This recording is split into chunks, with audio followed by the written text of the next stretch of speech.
She stood quietly while elite soldiers laughed and bet against her. Too small, too weak, they said. The target was over a mile away in the burning desert heat. When Maya Chin pulled the trigger, the impossible happened. Dead center, perfect shot. Suddenly, no one was laughing anymore. Before watching full story, comment below from where you watching. Also like and subscribe for more stories. The hot desert sun burned down on the military training base. Heat waves danced in the air like water. Sergeant Maya Chin stood at the back of the shooting range. She was small compared to the big soldiers around her. These were the best fighters, Delta Force, Navy SEALs, and Army Rangers. They had been training hard all week. Today was different. Today was about shooting very far targets. 2,575 meters, shouted Master Sergeant Rodriguez. His face was tough from years of fighting in deserts. That's over a mile away, men. And lady, he said looking at Chin. Wind is blowing 15 to 20 miles per hour. It's very hot, over 115 degrees. This shot will show who are the real snipers. Sergeant Jake Morrison was a huge man with big arms. He whistled low. Damn, Sergeant, my best shot was only 1,800 meters and that was perfect weather. He turned to his friend Carter, a thin Navy SEAL. Want to bet? I say our quiet little girl won't even see the target through her scope. Carter laughed and spit tobacco juice in the sand. I'll bet $20 she won't even shoot. Another 20 says if she shoots, the bullet will miss by miles. All the men laughed loudly. Their voices carried across the range like mean echoes. Chin said nothing. Her dark eyes looked at the far target, a steel shape that was barely visible in the hot air. She had heard this before: too small, too quiet, doesn't belong with men. She had 3 years in the army, 2 combat tours, and shooting scores that would make most snipers jealous. But here she was, still trying to prove herself to men who thought being loud meant being strong. Hey Chin, Morrison called out, pretending to care. No shame in skipping this. Most of us will miss at this distance. Save yourself the embarrassment and let the Real professionals do it. The other soldiers agreed, already ignoring her as they got ready for their shots. Gun bolts clicked, scopes were adjusted, breathing was practiced. One by one they took their shots. Morrison's bullet hit dust 200 meters short. Carter's went left and disappeared in the desert. Even Williams, the ranger with the steadiest hands Chen had ever seen, could only hit the edge of the target. Tough range, Rodriguez said, writing notes. Wind is messing up everyone's shots. He looked up as Chen walked to the shooting line with her M24 rifle held carefully. You sure about this, Sergeant? You don't have to prove anything. Chen nodded once and got into position smoothly. She closed her eyes, feeling the desert around her, how the heat rose up, the pattern of wind gusts, the small changes in air pressure that spoke to her like an old friend. When she opened her eyes, the world became numbers and instinct. Behind her, the soldiers whispered mean things. Look at her, all calm and weird, someone said. Probably thinks she's in a martial arts movie. More laughter, but quieter now, as if something about her stillness made them respect her a little. Chen's hands moved like a surgeon's, adjusting the scope's knobs in tiny amounts. She had done the math in her head. At this distance, the bullet would drop almost 20 feet, the side wind would push it 3 feet right, and the hot temperature would change her bullet speed by 40 feet per second. But numbers were only part of it. The desert itself would tell her the rest. She pressed her cheek to the gun stock, her breathing falling into the rhythm all snipers knew. Breathe in, breathe out, hold, squeeze the trigger. Through the scope, the target moved like a mirage, there 1 second, gone the next. Wait for it. Wait for the wind to calm down. Wait for that perfect moment when everything lined up right. The gunshot cracked across the desert like thunder. Chin absorbed the recoil in her steady position. For a moment there was complete silence, no wind, no breathing, no mean laughter. Just the endless wait as a bullet flew through the hot air, fighting gravity and wind and the spinning of the earth itself. Then came the distant sound of metal hitting metal, sharp and clear as a bell. Holy shit, Williams whispered, looking through his spotting scope. Dead center. Right in the fucking middle. The range went completely quiet except for the soft sound of wind. Rodriguez lowered his binoculars, his tough face showing complete shock. Morrison's cocky smile was gone, replaced by something like fear and respect. Even Carter had stopped chewing tobacco, the brown juice running down his chin. From the observation tower, someone in clean desert uniform watched through powerful binoculars. General Patricia Hawkins had seen many shooters in her 30 years of military service, but this was something special. She picked up her radio with steady hands. Rodriguez, I want that soldier's complete file on my desk in 1 hour. And Sergeant. She paused, still watching Chin through the scope as the young woman calmly unloaded her rifle. Find out where she learned to shoot like that. Chin stood up, putting her weapon on her shoulder with the same quiet skill she had shown all week.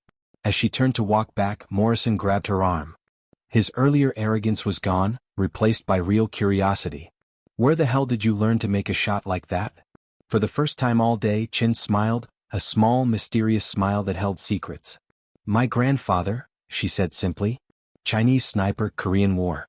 He taught me that the rifle doesn't make the shot. The desert does. You just have to know how to listen. As she walked away, leaving a group of elite warriors in shocked silence, none of them saw the small tattoo on her left wrist, barely visible under her uniform sleeve. Chinese words that meant, one shot, one kill, one heartbeat. The motto of a secret unit that officially didn't exist, trained by old men who had learned their skills in frozen mountains 50 years ago.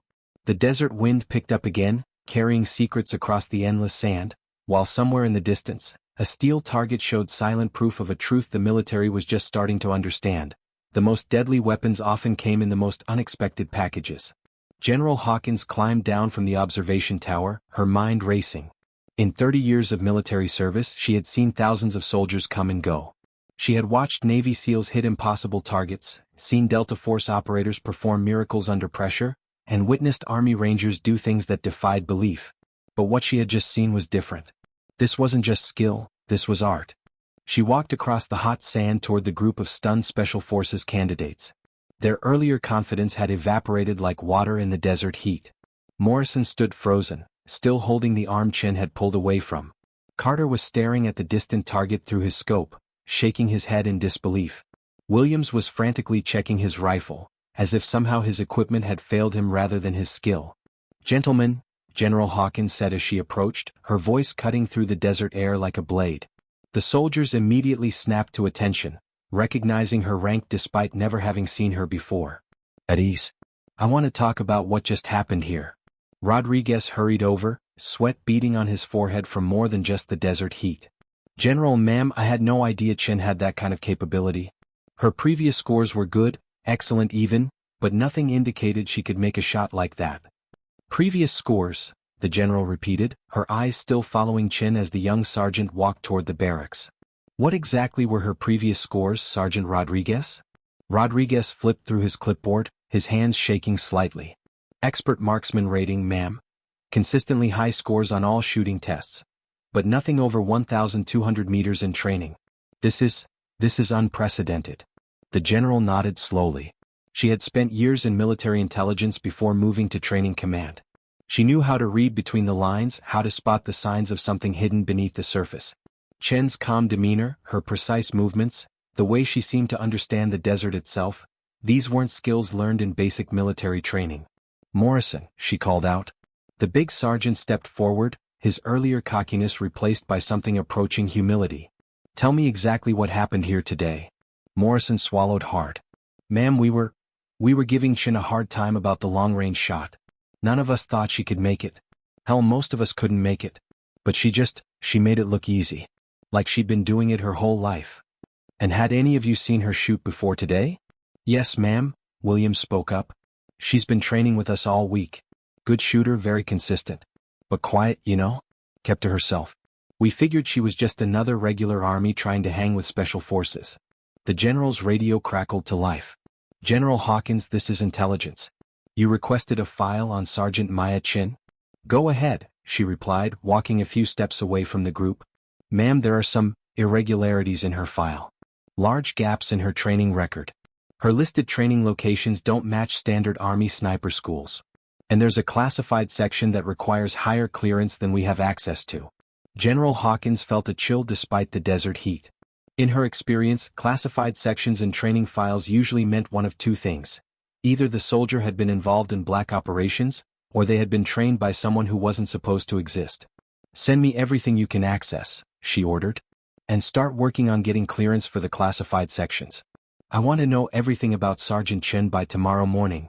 She walked back toward the group, her mind putting together pieces of a puzzle she wasn't sure she wanted to solve. Chin was already out of sight, disappeared into the barracks complex like a ghost.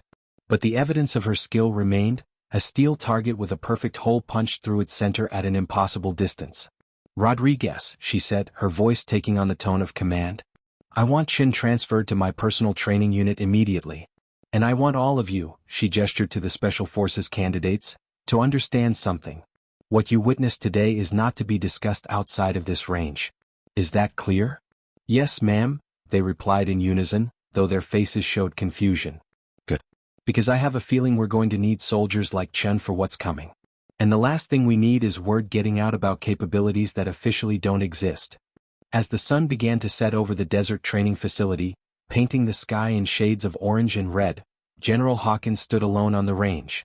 The other soldiers had been dismissed, returning to their barracks to process what they had witnessed. But she remained, staring at the distant target that had become the center of a mystery she was determined to solve. Somewhere in the gathering darkness, Maya Chen sat on her bunk, cleaning her rifle with the same methodical precision she brought to everything else. She knew the questions would come. They always did when she let her true skills show. But sometimes the mission required it. Sometimes being underestimated was the most powerful weapon of all.